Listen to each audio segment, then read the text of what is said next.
जय हिंद दोस्तों।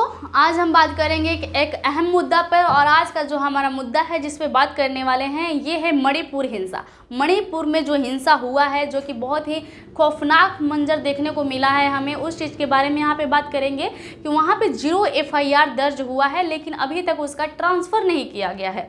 तो 0 FIR दर्ज हुआ लेकिन उसका ट्रांसफ़र नहीं किया गया, इसका मसला क्या है, इस वीडियो में हम यही डिस्कस करने वाले हैं।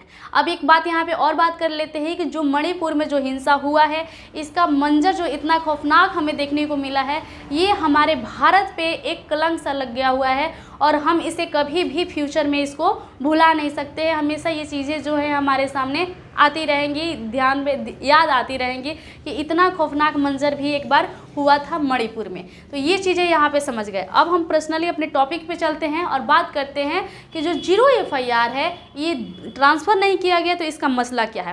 पहले समझ लीजिए कि 0 FIR क्या होता है और FIR क्या होता है।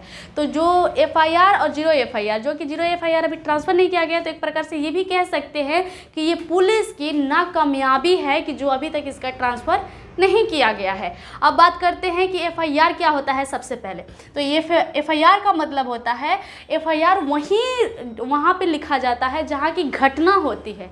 जैसे कि मान लीजिए कि अगर आप किसी क्षेत्र के हैं, जैसे कि दिल्ली के मुखर्जी नगर के रहने वाले हैं, सपोज दैट आप मान लीजिए, तो उस जहाँ पे वहाँ पे अगर आपके साथ कोई अनहोनी हो जाती है, कोई घटना घटित हो जाती है, तो आप FIR जाके वहाँ के नज़दीकी थाने में जाके FIR करवा सकते हैं, जहाँ के आप निवासी हैं। तो वहाँ पे FIR आपका दर्ज होगा। तो FIR दर्ज होने के बाद आपको एक नंबर दिया जाएगा, जो कि रिकॉर्ड में लाया जाएगा आपका FIR। तो आपको एक FIR नंबर दिया जाएगा कि सरकारी खाते में, जो सरकारी डायरी में जो है, पुलिस की डायरी में ये चीज़ें जो है FIR दर्ज हो चुकी हैं। लेकिन 0 FIR का मतलब क्या होता है ये समझिए।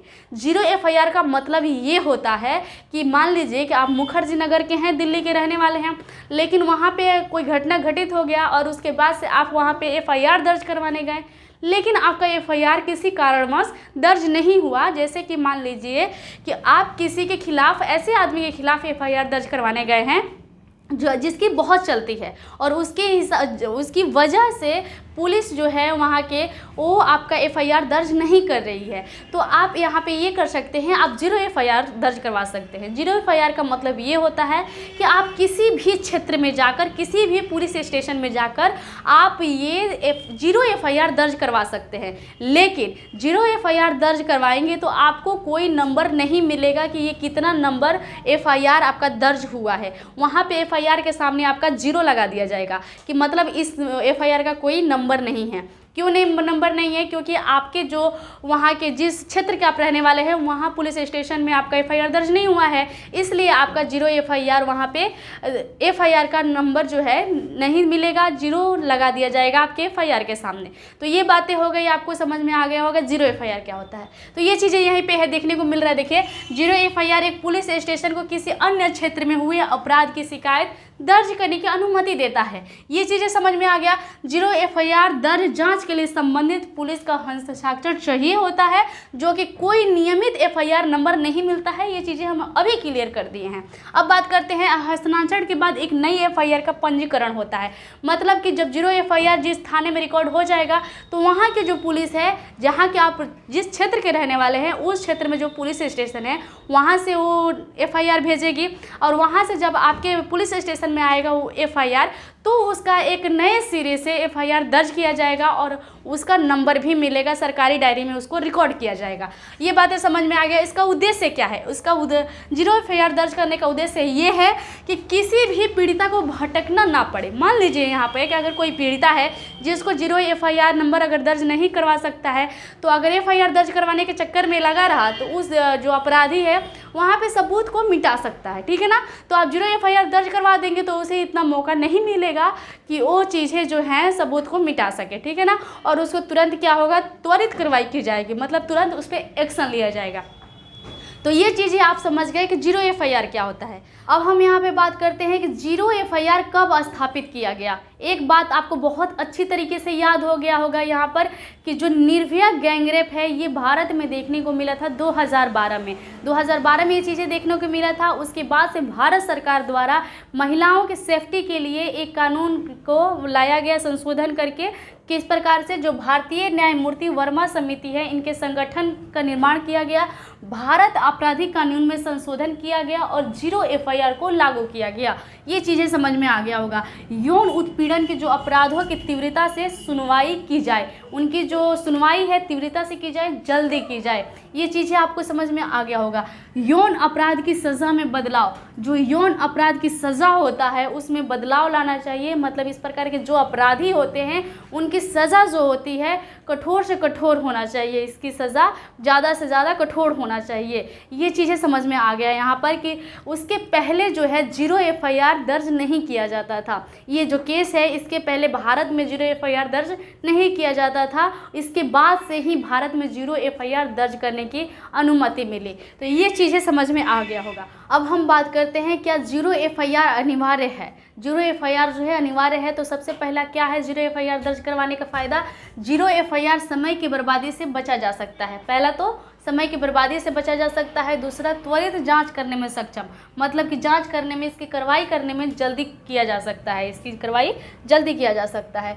तीसरा है पुलिस अधिकारी के लिए 0 FIR का पंजीकरण अनिवार्य होता है। जो पुलिस अधिकारी होते हैं उनको 0 FIR का जो पंजीकरण होता है उनका अनिवार्य है ये चीज़ें। अब यहाँ पे बात करते हैं, यदि पुलिस अधिकारी इनकार करे, अगर किसी भी आप थाने में जा रहे हैं 0 FIR लिखवाने के लिए और कोई भी पुलिस अधिकारी जो है लिखने से मना कर रहा है, तो आप उसके खिलाफ भी एक्शन ले सकते हैं। उसके खिलाफ एक्शन ले सकते हैं पुलिस, या तो पुलिस अधीक्षक से उनकी शिकायत कर सकते हैं या फिर मजिस्ट्रेट से उनकी शिकायत कर सकते हैं। अगर पुलिस अधीक्षक उस पर कोई ये कहें कि उस पर ध्यान नहीं दे रहे हैं, उसको एक्शन में नहीं ले रहे हैं, तो आप मजिस्ट्रेट को भी ये शिकायत कर सकते हैं। अब बात करते हैं यहाँ पर कीर्ति वशिष्ठ बनाम राज्य के विवाद जो है, मतलब कि कहने का मतलब ये है कि कोर्ट के द्वारा, हाई कोर्ट के द्वारा ये कहा गया है कि जो हमारे भारतीय कानून है उसमें ये कहा गया है कि संज्ञेय अपराध के मामले में FIR दर्ज करना अनिवार्य है।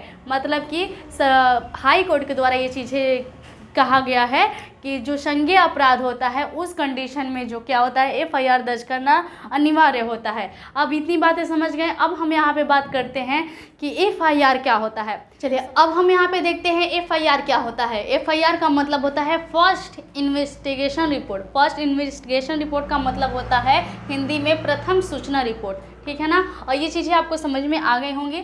जो भारतीय दंड संहिता है और अपराधी प्रक्रिया की संहिता में इसको परिभाषित नहीं किया गया है, इस चीज़ को देखने को नहीं मिलता है। लेकिन जो CRPC की धारा 154 है उसमें इस चीज़ को देखने को मिलता है। अब यहाँ पे बात कर लेते हैं कि जो संज्ञेय अपराध की जानकारी मौखिक रूप में दिए जाने पर लिखित में दी जाएगी। मतलब क्या है, जो पीड़ित है थाने में जा रहा है FIR दर्ज करवाने के लिए तो ओरल में बोलेगा, ठीक है ना। मौखिक मतलब ओरल में बोलेगा और जो वहाँ पे पुलिस अधिकारी होंगे वो लिखित रूप में उसको दर्ज करेंगे। तो ये चीज़ें आपको समझ में आ गया होगा। अब यहाँ पे बात कर लेते हैं, व्यक्ति द्वारा हस्ताक्षर सरकारी में रिकॉर्ड में लिखित रखा जाएगा, है ना। मतलब कि जो व्यक्ति के द्वारा उस पर हस्ताक्षर किया जाएगा, जो ओरल में देगा और पुलिस अधिकारी के तरफ से उसको रिकॉर्ड में मतलब लिखित में रखा जाएगा। तो उसके बाद से क्या होगा, उसके बाद से जो पीड़ित है उससे उसका हस्ताक्षर उस पर करवाया जाएगा। उसके बाद से उसको सरकारी रिकॉर्ड में रखा जाएगा लिखित के रूप में, ठीक है। और उसके बाद से क्या किया जाएगा, कॉपी निःशुल्क दिया जाएगा, ठीक है ना। मतलब कि जो FIR दर्ज हुआ है पीड़िता के हिसाब से, जो FIR दर्ज हुआ है, जो चीज़ें हुई हैं उसका हस्ताक्षर करा के पीड़िता से एक कॉपी को सरकारी रिकॉर्ड में रखा जाता है और एक कॉपी जो है उसका फ़ोटो कॉपी पीड़िता को दिया जाता है। और जो पीड़िता को फ़ोटो कॉपी दिया जाएगा वो निःशुल्क होगा, उससे कोई पैसा नहीं लगता है। ये चीज़ें समझ में आ गई होगी। अब यहाँ पे बात करते हैं कि अगर किसी के भी खिलाफ FIR दर्ज होता है तो उसमें 3 चीज़ें जो है देखने को मिलती हैं मुख्य रूप से। तो अब बात करते हैं कि जो FIR होता है 3 तत्व उसमें कौन कौन से होते हैं। पहला है संज्ञेय अपराध।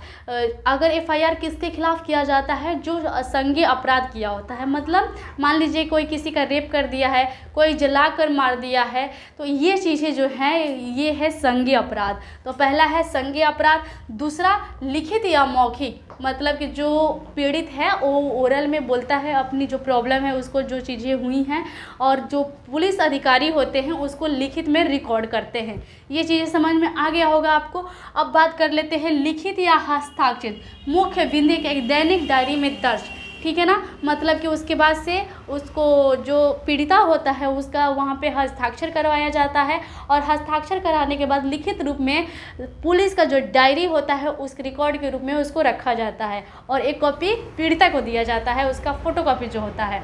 ये चीज़ें आपको समझ में आ गया होगा। अब बात कर लेते हैं यहाँ पर कि जो एक तो संज्ञेय के बारे में बात कर लिया कि संज्ञेय अपराध जो होता है उसका मतलब क्या होता है, जो बहुत भयानक मतलब कार्य हो गया है, भयानक कांड जैसे कार्य हो गया है, तो उसी को बोलते हैं संज्ञेय अपराध। किसी को जलाकर मार देना, किसी को गोली से मार देना, किसी के मतलब गैंग रेप कर देना, ये चीज़ें जो है संज्ञेय अपराध हो गया। लेकिन गैर संज्ञेय अपराध का मतलब होता है मतलब कि छोटा मोटा क्राइम, ठीक है ना। छोटा मोटा क्राइम जैसे किसी का पर्स कोई चुरा कर लेकर भाग गया, इस टाइप का क्राइम जो होता है, तो इसकी अगर इसकी जो एफआईआर है तो वो कैसे दर्ज होगी, तो इसकी जो एफआईआर होती है तो मजिस्ट्रेट के पास इसकी शिकायत की जाती है। मजिस्ट्रेट अगर ये कहता है, वो जो शिकायत है वो सुनकर अगर मजिस्ट्रेट को ऐसा लगेगा कि इसका एफआईआर होना चाहिए, अगर मजिस्ट्रेट बोलता है कि एफआईआर हो तो उस पर एफआईआर दर्ज किया जाता है। तो ये बातें आपको समझ में आ गया होगा कि एफआईआर दर्ज कब किया जाता है, किस कंडीशन में किया जाता है। अब इस चीज़ के बारे में अच्छी तरीके से समझ के भी आ गया होगा। अब तब तक के लिए धन्यवाद, फिर मिलेंगे नेक्स्ट वीडियो में। तब तक के लिए धन्यवाद, थैंक यू। अगर आप मेरे चैनल पे नए हैं तो आप इसे प्लीज़ सब्सक्राइब कीजिए, शेयर कीजिए, कमेंट कीजिए। धन्यवाद, थैंक यू।